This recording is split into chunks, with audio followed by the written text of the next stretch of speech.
Angel Reese is an all-star. A little bit of drama. Will Caitlin Clark select Angel Reese to be on Team Caitlin? She made the all-star team. She's selling merch. God bless her. Diabolical, she says. Me bounds. She bounds. We bounds. Let's come together, everybody, and have a group hug. But she still is Angel Reese. Angel Reese is an all-star. And I think we can all rest and feel a lot better now that we know that that is the case. You know, the All-Star Game is just around the corner.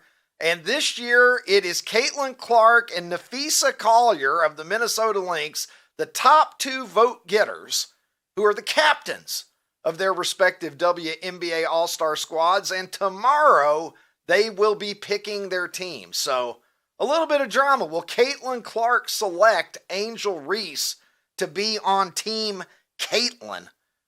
We're gonna find out. But Angel has been playing well lately. There's no doubt about it. We've talked about the heater that she's been on with a run of double-doubles, 15-plus point, 15-plus rebound games.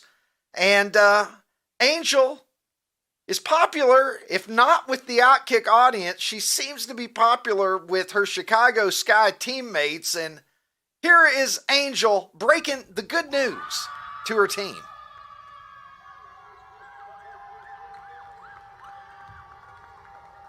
Settle down.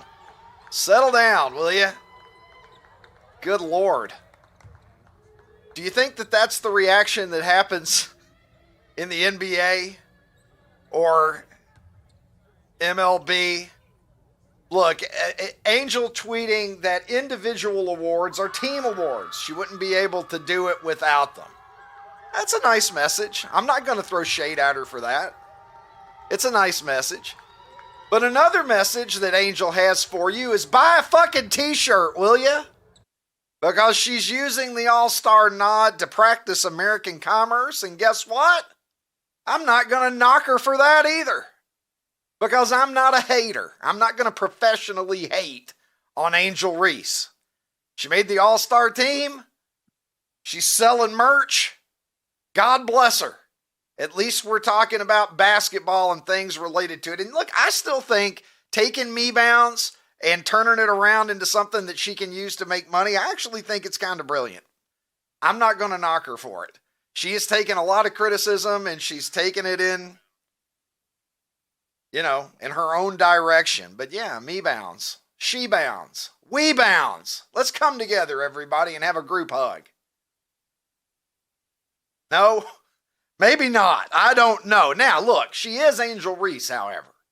So we can have the warm fuzzy here. She's on the All-Star team. Her teammates are hyped about that. She's taken the negativity of her critics and she's turned it around and spun it into something that she can use for self-aggrandization.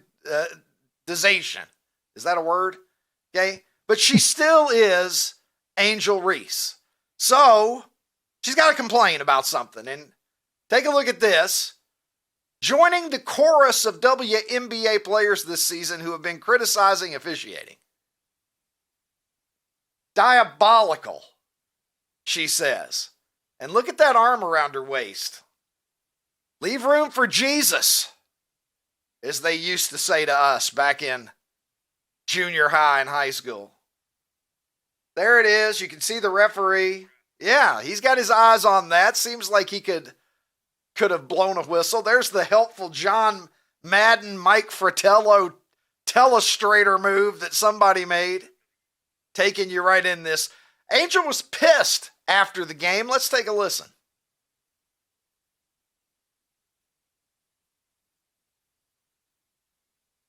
Or we could just look at me because I'm so good looking. She was pissed after the game. Four quarters. Is there something positive that you kind of take away from this game going into the next game with the Mystics? Yeah, I think we fought really hard. It's tough when you talk to officials and I asked them, hey, we only shot 2 free throws. We've only been to the free throw line twice up into the fourth quarter. And she tells me it's not her job. So I know it's frustrating because I know how hard we're battling inside. And I think that we came down and fought as hard as we could with what we had. And I just know we continue to grow in this. And I think this is a leaping step for us. And obviously we know we can compete with the best, but that has to be fixed. And I don't give a damn if I get fined because that shit cheap.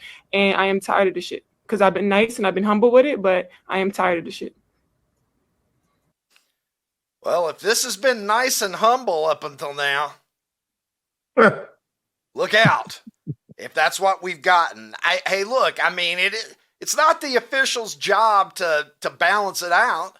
They call it as they see it. So if you've only got 2 free throws and they assess that that's all that you merit because of the play on the court, I can't fault the officials for that. But it seems like this is the one area where everybody in the WNBA can agree this year, whether it's Caitlin Clark fans, myself among them, who have been complaining about the way that she's been pushed around.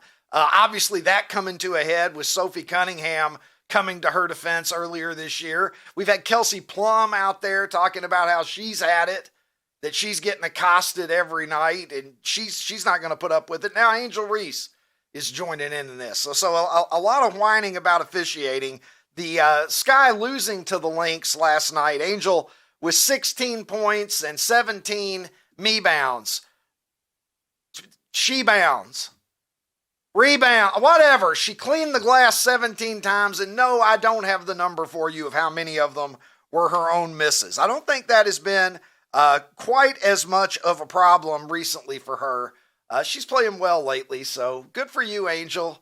It's a team honor. Go to the WNBA All-Star Game. Now I want to find out if she's going to be on Caitlin Clark's team. Because you know if Caitlin doesn't select her, she's going to get accused of being a hater by at least some people. So get your popcorn ready for that. I love it when people have fun. I like to have fun. Since I was a kid, I've loved to have fun. And some of the most fun that I ever had when I was a child was going to this unbelievable place. Let me tell you something. Toys R Us, once proud franchise, is it gone entirely? Is it over? Yes. Did they go bankrupt completely? Yes. We had a Toys R Us locally here, and man, sad to see what happened to the once proud. God, it was like Disney World. It was Disney World. You cannot possibly begin to understand what a life event going here was in the 1980s unless you were alive at the time. I promise you that. First time I went to Toys R Us, I was thunderstruck. I remember getting Dr. J versus Larry Bird 1-on-1 at Toys R Us. That was probably about 1983, 1984. Brought it home, played it 100 times in a row, thought that technology had just fucking peaked. There was nowhere else that we could take it from here. Much like Eddie Grant, I wasn't sure if we could take it higher or not. And now here we are living in the future. R.I.P. to Toys R Us, by God. My sister's here. She's been here for every match that I've played at this tournament so far. She's been the lucky charm, but she has work back in the U.S. starting on Monday. She works for Morgan Stanley, and hey, come on now. She works for Morgan Stanley, so if any of y'all have some connects and get her a couple extra days off so she can, we can keep this rolling, that'd be great. Yeah, you got the week off or what? American tennis phenom Ben Shelton asking if maybe his sister, who's been a good luck charm for him on the grass there at Wimbledon, if Morgan Stanley, in this case, her employer, maybe they could give her a little bit of time off. And guess what, Ron? It worked. Morgan Stanley gave her the time off. She's going to stay there. The week off or what? Presumably. Shout out Morgan Stanley. I mean, how much was that advertising worth? Shelton, I mean, that's worth a lot of money advertising-wise for Morgan Stanley. You better give her the week off. Yeah. Give her the rest of the month off. What do we got to do to get time off from Gary Schreier? Is it just that easy? Do you just ask, Ron, do you want to try to get time off? Here? Plead? I don't know. Does that work? We can try. I got a feeling it's not going to work on Gary. I have a feeling it'd be easier for me to get time off than you. You know, the show is named after you. It's not named after me. So Gary's begging for you to take time off. He's like, Ricky, come on. Can we just get rid of this clown? If you guys agreed to do the python hunt, maybe he'd give you time off for the python hunt. I don't know. Well, the python hunt, Ron. Tim is alluding to the annual Florida Python Challenge. Oh, I thought that Step was the name right of your up. You can first make porn. Susie and the Snake Charmers. Ron, you can make $10,000 by going out and bringing in the most pythons from the Florida Everglades. So grab your burlap sacks, and I don't know what else you need to be equipped with to go out there. Obviously, a huge pair of balls. Couldn't pay me enough. Although that's a woman. It's either a woman or N. Poulter holding a python there. I'm not sure which it is. It's because of the visor, right? The visor makes it. Yes. And the crop of hair. Could be. Yeah, could be. It might be N. Poulter, but anyway. I wouldn't do it for $1 million, look, Ricky. Man, I wouldn't do it for $1 million. Dude, pythons are actually a little less creepy to me than I actually prefer them to the smaller, faster strikers. Mm-hmm. You know what I mean? Like pythons I don't want any part of them. Don't get me wrong, but they'll slow. Squeeze you to death. But they'll squeeze you to death. Well, yeah, exactly. That's not good either.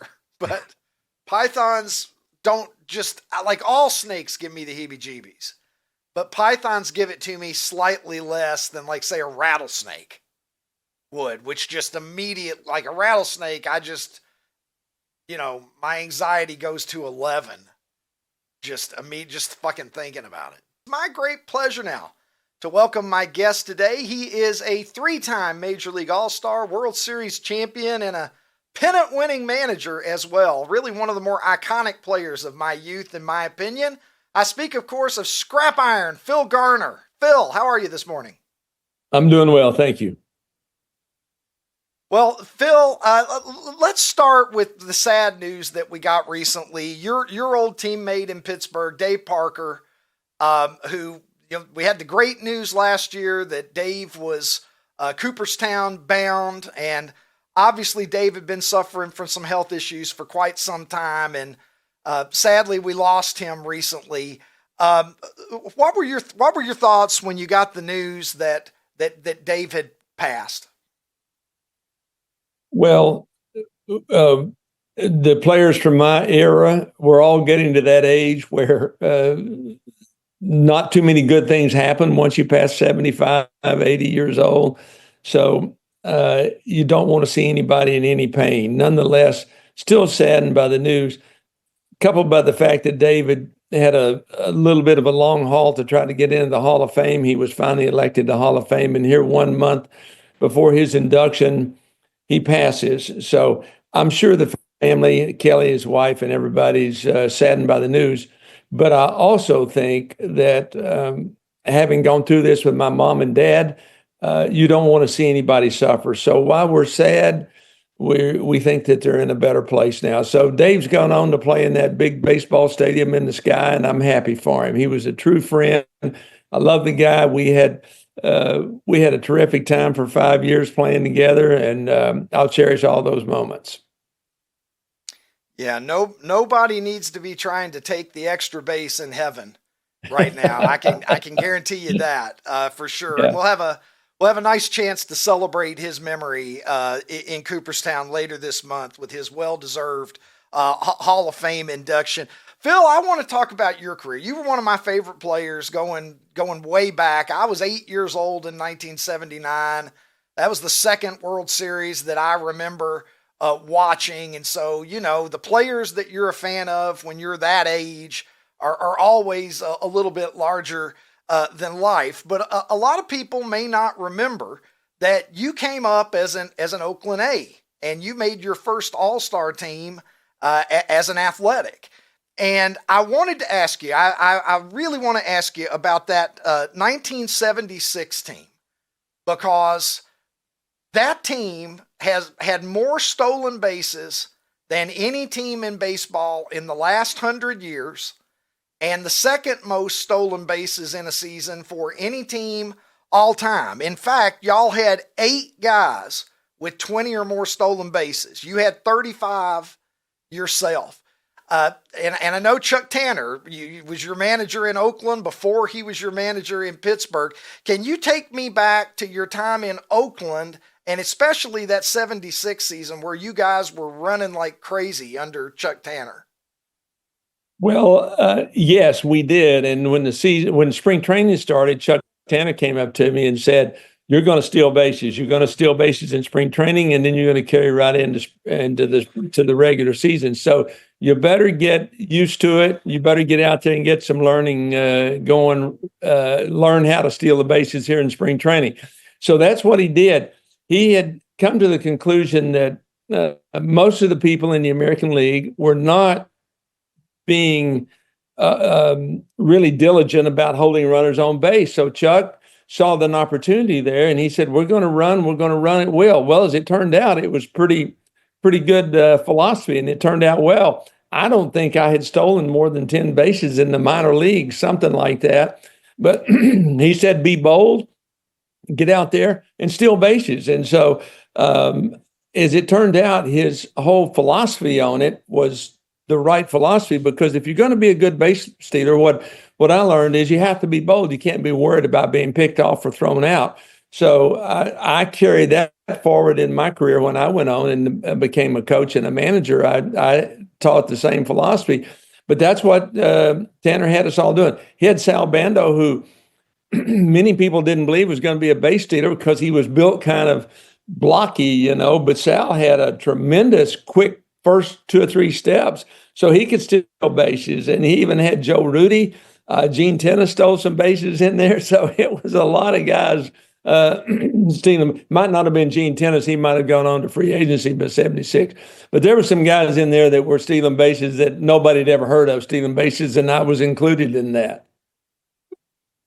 And Charlie Finley, who, brought Hurricane Herb Washington in to be the, professional pinch runner. Boy, Hurricane Herb, he's the Moonlight Graham of real life. Let Herb have at least one at bat. But you had Larry Lentz on that 76 team. He had 31 stolen bases and 4 at bats.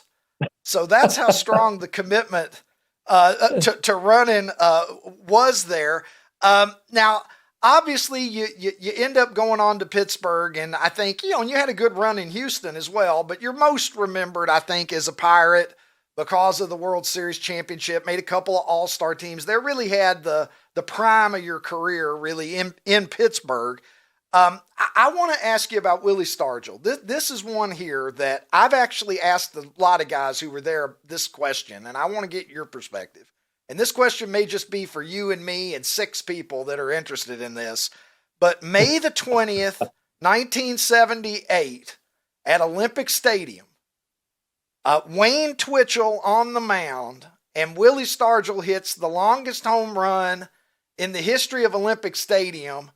And it's one of those where I've had guys tell me that it's the longest home run that they ever saw in person.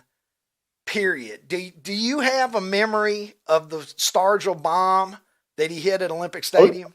Oh, you bet I do. And it might not have been the longest one I've seen hit, but because I saw Reggie hit one hit one at the base of the light standard in Anaheim, and then he hit one to the back wall in the bullpen in Dodger Stadium. Now those were long home runs, but the Stargell home run was interesting in the fact that if you were to go to Olympic Stadium and look at the seat where he hit it, you wonder how in the world it hit in the seat, because if it were hit high, it would have hit the overhang up there.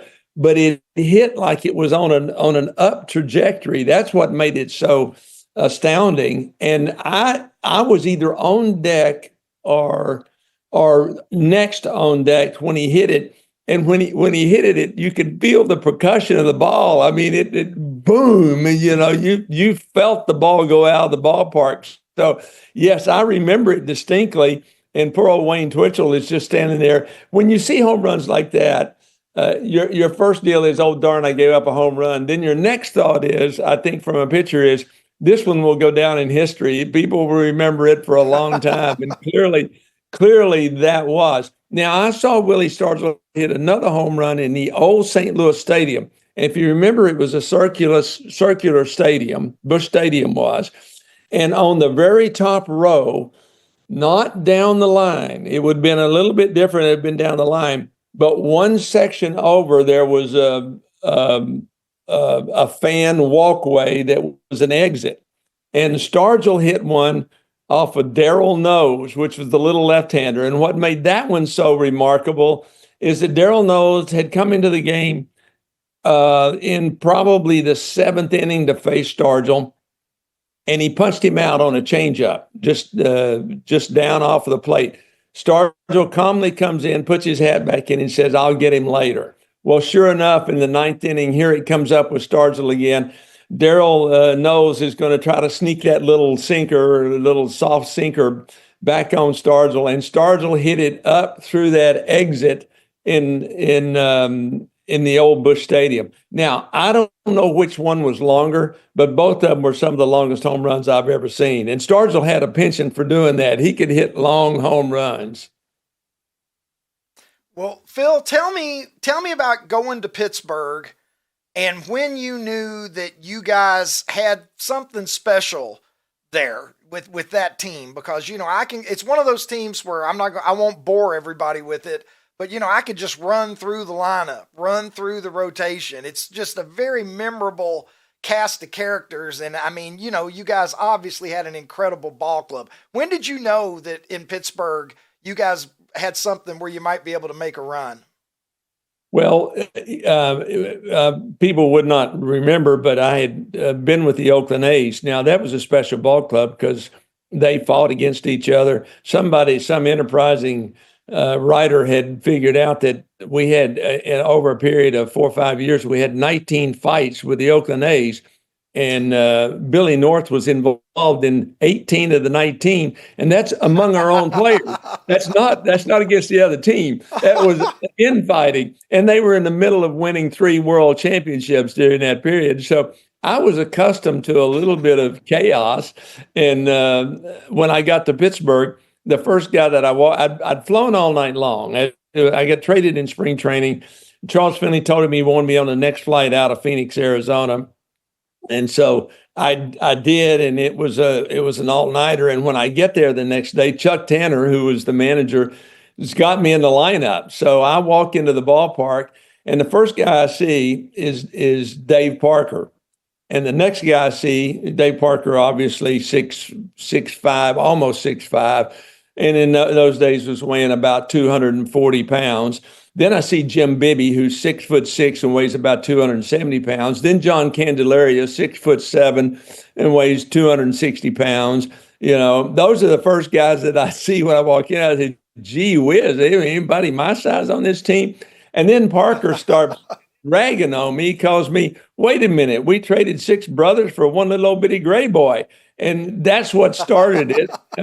So Parker fired the first bullet there. So every day for the next, I want to say 10 days, Parker was all over me. I walk in the clubhouse, I didn't know who the guy was, and he had some wisecrack on me.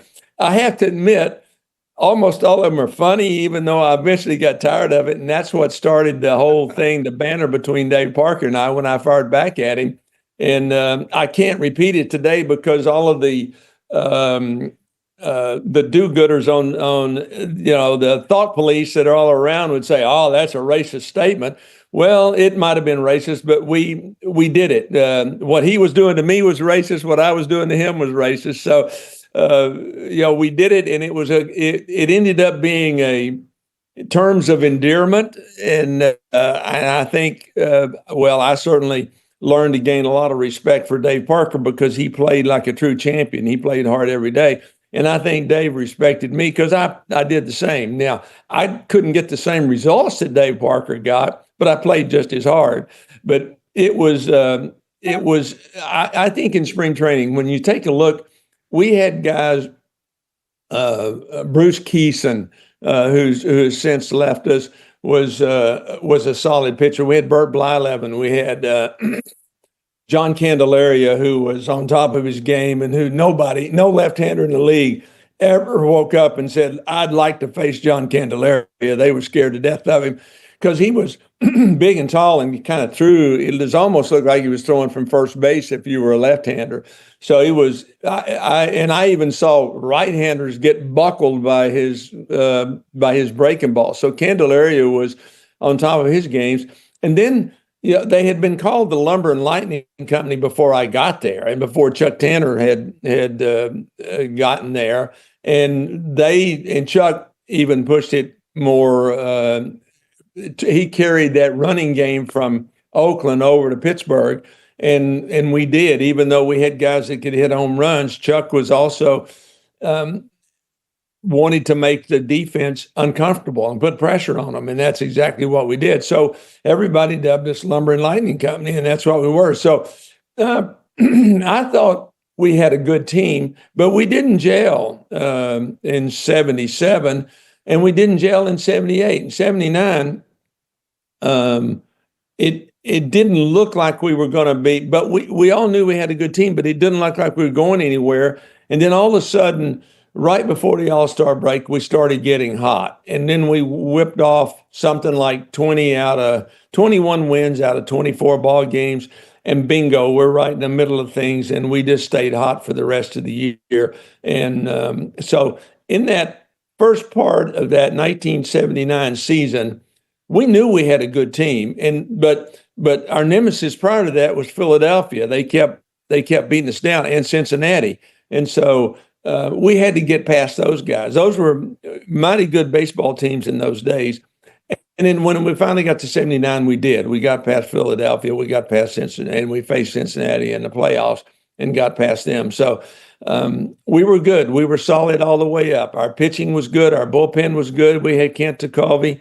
That was our closer, unique Kent, who was the worst athlete I've ever seen in my life and the worst conditioned athlete I've ever seen in my life, by the way. And I'm not just telling you that. I told Kent that. And but it didn't matter. Kent took the ball every day. So we talk about, everybody being in shape, and being in condition and being in shape doesn't do you a damn bit of good if you don't get on the field. Well, Kent's afternoon box of Wheaties was not a box of Wheaties. It was let's have a cigarette and about 6 cups of, pure black oil looking coffee. And that's the way he played. He did it every day, and he took the ball every day. So even though I don't consider him a top-notch athlete, he took the ball. And so I love Teak for that.